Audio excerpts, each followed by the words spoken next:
بسم اللہ الرحمن الرحیم۔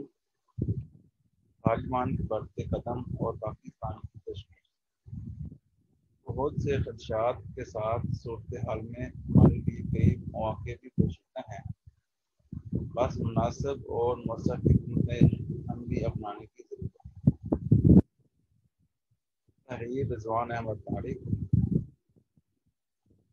کل سامنے افغانستان نے وہی کیا جو مختلف ممالک میں اس کی تاریخ رہی ہے، یعنی اپنا کام نکالنے کے بعد کسی کی پرواہ کیے بغیر بوریاں بستر لپیٹ کر گھر کو لوٹ آئے۔ چنانچہ اس مرتبہ تو امریکہ کے صدر جو بائیڈن نے کسی باغ لپیٹ کے بغیر صاف کہہ دیا کہ ہم افغانستان کے لیے ایک اور نسل کی قربانی نہیں دے سکتے۔ عالمی خبر رساں ادارے روٹرز کے مطابق 9 جولائی کو وائٹ ہاؤس روم میں گفتگو کرتے ہوئے جو بائیڈن کا کہنا تھا کہ افغان فوج طالبان کو پست پاش کرنے کی صلاحیت رکھتی ہے، جن کی جانب سے حالیہ ہفتوں میں بڑی پیش رفت کے باعث ملک میں دوبارہ خانہ جنگی کا خطرہ پیدا ہو گیا ہے، یہ امریکی صدر کی جانب سے کی جانے والی حیرت انگیز بات تھی، کیونکہ زمینی حقائق کچھ اور ہی بتا رہے ہیں۔ شاید انہوں نے یہ بات امریکی فوج کے وہاں سے انخلا پر سوال اٹھانے والوں کو جھوٹی تسلی دینے کے لیے کی تھی، اور دوسری جانب اس کے ذریعے اشرف غنی کی حکومت کو دھمکی دی گئی تھی کہ ڈٹے رہنا، بھاگنا نہیں، تم کر سکتے ہو۔ لیکن اسی گفتگو میں انہوں نے یہ تسلیم کیا کہ یہ جنگ ناقابل فتح تھی اور اپنے مستقبل کا فیصلہ خود افغانوں کو کرنا چاہیے۔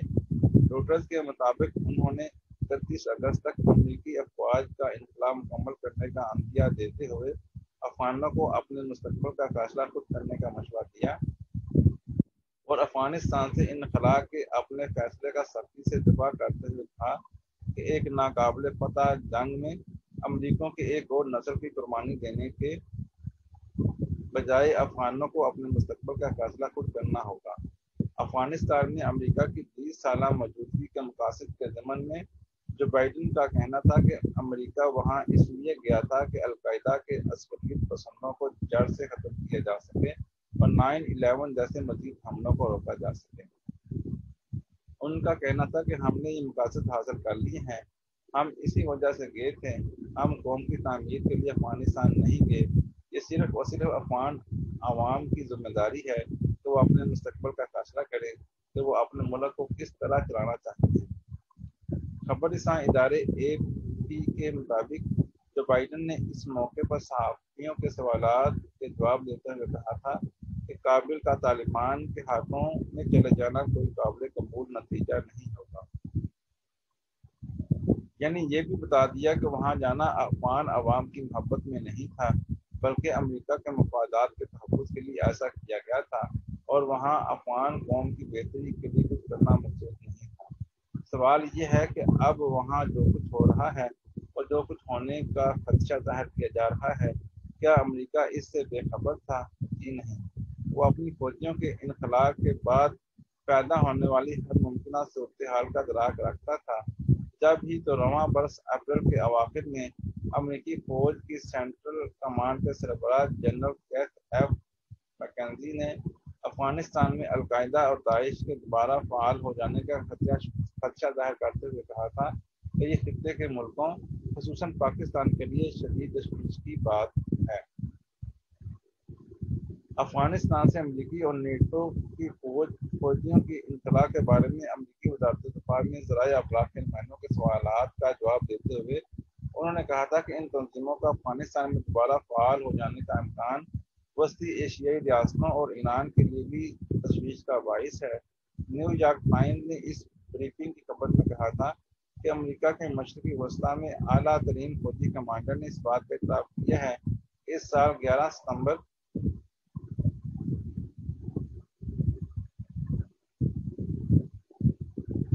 ستمبر تک افغانستان سے امریکی فوج کے انخلا کے بعد امریکہ کی فوج کے لیے افغانستان میں القاعدہ جیسے دہشت گردی کے خطروں پر نظر رکھنا اور ان کا تدارک کرنا انتہائی مشکل ہوگا۔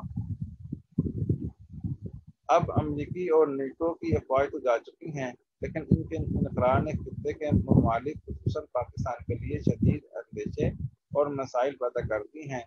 ساری دنیا کے سیاسی تجزیہ نگار اس بات پر متفق نظر آتے ہیں کہ اس انخلا سے جن ملکوں پر سب سے زیادہ اثر پڑ سکتا ہے ان میں پاکستان سرفہرست ہے۔ پاکستان کا کہنا تھا کہ افغانستان سے امریکی فوج کے انخلا کو امن کے عمل سے جوڑنا ضروری ہے، لیکن چونکہ امریکیوں کا کام نکل چکا تھا لہٰذا انہوں نے سوچا کہ وہ کیوں اس بکھیرے میں پڑیں۔ جو لوگ اس فکر میں رہتے ہیں وہ اس درد سر سے خود نہیں نکلے۔ اگرچہ بظاہر 11 ستمبر 2001 کو امریکہ میں ہونے والی دہشت گردی افغانستان پر امریکہ اور نیٹو کی چڑھائی کا سبب بنی تھی، لیکن اس بارے میں خود امریکہ سمیت پوری دنیا میں بہت سی آراء پائی جاتی ہیں۔ خود کئی امریکی مصنفین اور صحافیوں نے اس چڑھائی کو جنگ ماننے سے انکار کیا اور کئی نے اسے تیل کے لیے کی جانے والی جنگ قرار دیا۔ ان تمام نکات پر کئی کتب تحریر کی گئی۔ عالمی سیاست کے داؤ پیچ اور طاقت کی سیاست کی حقیقت پر نظر رکھنے والے جانتے ہیں کہ امریکہ جیسے ملک میں پالیسی روزمرہ کی صورتحال سے متاثر ہو کر نہیں بنائی جاتی اور نہ اس طرح کسی پالیسی میں ترمیم کی جاتی ہے، بلکہ وہاں کم از کم 20 برس پہلے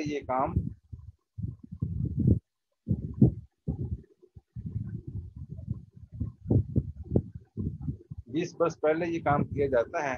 اصل میں افغانستان پر چڑھائی کو کیسے ایک واقعے کا شاخسانہ قرار دیا جا سکتا ہے؟ آنے والا وقت اس بارے میں بہت کچھ بتا سکتا ہے، لیکن بعض حقائق تو سامنے آ چکے ہیں نا۔ بعض حلقوں کا دعویٰ ہے کہ یہ جنگ برائے تیل تھی۔ خلیج فارس کو تیل کی ترسیل کے لیے کھلا رکھنا تھا۔ چین کی نگرانی مقصود تھی۔ بھارت کو خطے میں طاقتور بنانا تھا۔ روس، چین، پاکستان اور ایران کو دباؤ میں رکھنا تھا۔ افغانستان کی سرزمین پر نئے امریکی ہتھیاروں کی آزمائش مقصود تھی، وغیرہ وغیرہ۔ لیکن ان 20 برسوں میں بہت کچھ بہت تیزی سے بدل گیا۔ شیل گیس کامیابی سے نکالنے پر امریکہ کا تیل پر انحصار بہت کم رہ گیا۔ امریکہ کی ہزار کوششوں کے باوجود چین زندگی کے ہر شعبے میں بہت تیزی سے آگے بڑھا۔ بھارت اندرونی مسائل کی وجہ سے امریکہ کی توقعات کے مطابق نتائج نہیں دے سکا۔ طالبان امریکہ کی توقعات سے زیادہ سخت جاں ثابت ہوئے۔ ایران پوری طرح اس کے قابو میں نہیں آیا، وغیرہ وغیرہ۔ لیکن یہ امریکہ کا گریٹ گیم تھا۔ اس کھیل کے ذریعے افغانستان، عراق، لیبیا اور شام کی فلم سے فلم بجا دی گئی۔ پاکستان اور ایران کو بڑی طرح اقتصادی اور سماجی نقصان سے دوچار کر دیا گیا۔ خلیجی ممالک اور ان کی دولت کو امریکہ نے اپنے مقاصد کے لیے استعمال کیا۔ اسلامی ممالک میں ایسے بیج بوئے گئے جو نفرت اور تباہی کے پھل آج تک دے رہے ہیں۔ متعدد اسلامی ممالک کو ایک دوسرے کے مخالف صف آرا کر دیا گیا۔ اسرائیل اس صورتحال میں بہت زیادہ طاقتور بن گیا اور مشرقی وسطیٰ کی سیاست میں فیصلہ کن کردار ادا کرنے کے قابل بنا دیا گیا۔ اس کے علاوہ بھی امریکہ نے اس کھیل سے بہت کچھ حاصل کیا، جس کی تفصیلات آنے والا وقت دنیا کے سامنے پیش کرے گا۔ ان حالات میں یہ حقیقت کسی سے چھپی چھپی نہیں کہ گزشتہ برسوں کے دوران پاکستان نے افغان حکومت اور مسلح دیگر فریقین کے ساتھ بیٹھنے کے لیے طالبان کو قائل کرنے کا خاموش مگر اہم کردار ادا کیا۔ ماہرین کے مطابق اسلام آباد کی مکمل حمایت کے بغیر بین الافغان مذاکرات ممکن نہ ہو پاتے۔ دسمبر 2018 میں پاکستان نے واشنگٹن اور طالبان کے درمیان براہ راست بات چیت کا راستہ کھولنے میں مدد کی اور پھر دوحہ میں فریقین کے درمیان تاریخی امن معاہدہ طے پایا۔ پاکستان کی مدد سے جولائی 2015 میں افغان حکومت اور طالبان کے مابین پہلی بار براہ راست مذاکرات اسلام آباد میں ہوئے۔ پھر یہ امن عمل اس وقت رک گیا جب طالبان نے اپنے رہنما ملا عمر کی موت کا اعلان کیا۔ اس سے طالبان میں اندرونی طور پر طاقت کی رشا کشی شروع ہو گئی تھی۔ پاکستان کی ان کوششوں کی وجہ سے کئی مواقع پر امریکی حکام نے پاکستان کے کردار کی تعریف کی ہے، مگر دوسری جانب صدر جو بائیڈن نے کہا کہ بین الاقوامی جہادی تنظیموں کا افغانستان میں قیام روکنے کے وعدے پر امریکہ طالبان کا احتساب کرے گا۔ ان کا کہنا تھا کہ ہم نے خطے میں دوسرے ملکوں خصوصاً پاکستان سے کہا ہے کہ وہ افغانستان کی مدد کے لیے مزید کوششیں دو مور کریں۔ ادھر پاکستان نے بارہا کہا ہے کہ افغانستان میں امن اور استحکام ہمارے مفاد میں ہے۔ ہم افغانستان میں امن اور استحکام قائم کرنے کے لیے بین الاقوامی برادری کے ساتھ کام جاری رکھیں گے۔ حقیقت یہ ہے کہ ماضی کی طرح پاکستان اب طالبان پر بہت زیادہ اثر اور رسوخ نہیں رکھتا۔ طالبان نے بھی اپنی حکمت عملی بدل دی ہے، وہ سفارتی طریقے سے آگے بڑھ رہے ہیں۔ انہوں نے کئی ملکوں سے رابطے قائم کیے ہیں اور اب قطر میں ان کا سیاسی دفتر بھی ہے۔ چنانچہ اب پاکستان کے ضمن میں یہ سمجھنا درست نہیں کہ وہ واحد ملک ہے جو طالبان پر دباؤ ڈالنے کی پوزیشن میں ہے۔ افغانستان میں پیدا ہونے والی صورتحال پر پاکستان کے بھی کچھ خدشات ہیں اور اسلام آباد چاہتا ہے کہ امریکہ سمیت عالمی برادری ان خدشات پر غور کرے۔ پاکستان چاہتا ہے کہ افغانستان کے ساتھ زمین پاکستان کے خلاف استعمال نہ ہو، وہاں بھارت کا اثر و رسوخ مضبوط کرنے کی ضرورت ہے اور ملک میں موجود افغان پناہ گزین کی واپسی ممکن بنائی جائے۔ طالبان کی تیز رفتار پیش قدمی کے نتیجے میں اسلام آباد کو ممکنہ طور پر کئی محاذوں پر بیک وقت امتحان کا سامنا کرنا پڑ سکتا ہے۔ مثلاً اگر طالبان نے کابل فتح کر لیا تو پاکستان ان کی حکومت تسلیم نہ کرنے کی صورت میں ان کے غیظ و غضب کا نشانہ بن سکتا ہے۔ وہاں بدامنی ہوئی تو ہزاروں افراد پاکستان کا رخ کر سکتے ہیں، جن میں ٹی ٹی پی اور دیگر دہشت گرد تنظیموں کے افراد بھی شامل ہو سکتے ہیں۔ منشیات کی اسمگلنگ بڑھ سکتی ہے، وسط ایشیا کی ریاستوں تک رسائی کا خواب چکنا چور ہو سکتا ہے۔ طالبان نے چین اور وسط ایشیا کی ریاستوں میں اسلامی شدت پسندوں کی مدد کی تو یہ ممالک پاکستان کی مدد مانگیں گے اور مدد نہ کیے جانے پر ہم سے ناراض ہوں گے وغیرہ وغیرہ۔ طالبان نے 1996 میں افغانستان میں حکومت بنانے کا اعلان کیا تھا۔ اس وقت پاکستان ان 3 ممالک میں شامل تھا جنہوں نے اس حکومت کو تسلیم کیا تھا، لیکن اب صورتحال مختلف ہے۔ پاکستان نے کھل کر کہا ہے کہ وہ اس خیال کی حمایت نہیں کرتا کہ طالبان کابل میں دوبارہ اقتدار پر قابض ہو جائیں۔ اس بیان نے طالبان کو خوش نہیں کیا۔ اس جنگ میں تقریباً 10 کھرب امریکی ڈالر پھونک دیے گئے اور 2300 سے زیادہ امریکیوں نے جانیں گنوائیں، ہزارہ افغانی بھی جان سے گئے۔ اس جنگ کے اثرات ہم پر بھی بہت بھیانک انداز میں پڑے، لیکن آج بھی ہم ہی سے مزید کچھ کرنے کا مطالبہ کیا جاتا ہے۔ کابل کی حکومت پاکستان پر اعتماد نہیں کرتی اور اپنی ناکامی کا ذمہ دار اسلام آباد کو قرار دیتی ہے۔ دوسری طرف واشنگٹن میں امن کے موجودہ عمل میں پاکستان کا کردار تسلیم تو کرتا ہے مگر ہم پر مکمل طور پر اعتماد نہیں کرتا، اور اب طالبان بھی پہلے جتنا پاکستان کے قریب نہیں رہے، چنانچہ پاکستان مشکل صورتحال سے دوچار ہے۔ ایسے میں اس مسئلے کے حل کے لیے واحد راستہ تلاش کرنے کے بجائے چین، روس، ترکی اور ایران جیسے ممالک سے رابطے قائم کرنا بہترین حکمت عملی ہوگی۔ اور یوں محسوس ہوتا ہے کہ پاکستان کسی حکمت عملی پر کام کر رہا ہے۔ چنانچہ وزیر خارجہ شاہ محمود قریشی مختلف ممالک کے دورے کر رہے ہیں۔ چین، روس اور ایران بھی اس ضمن میں متحرک ہیں۔ دوسری جانب طالبان بھی ماضی کے مقابلے میں کچھ بدلے ہوئے نظر آ رہے ہیں اور سفارتی عملے، سفارت خانوں اور افغانستان میں کام کرنے والی غیر سرکاری تنظیموں کے تحفظ کی یقین دہانی کراتے نظر آ رہے ہیں۔ روس، چین اور ایران کے ساتھ مذاکرات بھی کر رہے ہیں اور ہتھیار ڈالنے والے افغان فوجیوں کے ساتھ بہتر انداز میں پیش آ رہے ہیں۔ ایسے میں ان کی تیز رفتار پیش قدمی کی وجہ یہ سمجھ میں آتی ہے تو زیادہ سے زیادہ علاقے پر قبضہ کر کے ستمبر میں ہونے والے بین الاقوامی مذاکرات میں اپنی پوزیشن بہت زیادہ مستحکم بنا کر پیش کرنا چاہتے ہیں تاکہ ان کے مخالف فریقین ان کے زیادہ سے زیادہ شرائط ماننے پر مجبور ہوں۔ یاد رہے کہ جولائی کے پہلے ہفتے میں طالبان کے ترجمان ذبیح اللہ مجاہد نے کہا تھا کہ بین الاقوامی مذاکرات میں آنے والے دنوں میں تیزی آئے گی اور طالبان اگلے ماہ تک تحریری امن منصوبہ پیش کرنے کی کوشش کریں گے۔ ان کے مطابق امن مذاکرات کا حال ہی میں ہونے والا مرحلہ اہم تھا۔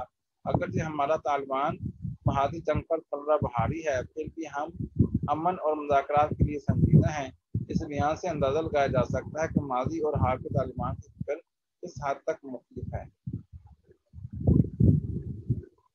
ایسا نہیں ہے کہ افغانستان کے موجودہ حالات میں ہمارے لیے صرف خطرات ہی پوشیدہ ہیں۔ اگر ہم نے اپنا کار مناسب انداز میں کھیلے تو بہت کچھ حاصل بھی کر سکتے ہیں۔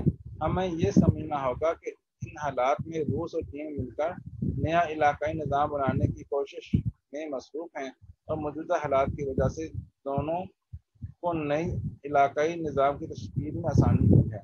اگرچہ روس اور چین کا کہنا ہے کہ ان کے باہمی تعاون کا ہدف کوئی تیسرا ملک نہیں اور امریکہ کو چیلنج کرنا ان کے مقاصد میں شامل نہیں، لیکن حقیقت یہ ہے کہ امریکہ چین اور روس پر اپنے دباؤ میں جتنا اضافہ کر رہا ہے، بیجنگ اور ماسکو اس کا توڑ کرنے کے لیے اسی قدر قریب آتے جا رہے ہیں۔ وہ امریکی دباؤ خاطر میں نہیں لا رہے بلکہ واشنگٹن کو اسی کی زبان میں جواب دے رہے ہیں۔ آج کی حقیقت یہ ہے کہ امریکہ جہاں سے بھی مسائل حل کیے بغیر باہر اختیار کر رہا ہے، وہ خطے روس اور چین کے زیر اثر آ رہے ہیں۔ یہی معاملہ افغانستان اور اس خطے کا ہے۔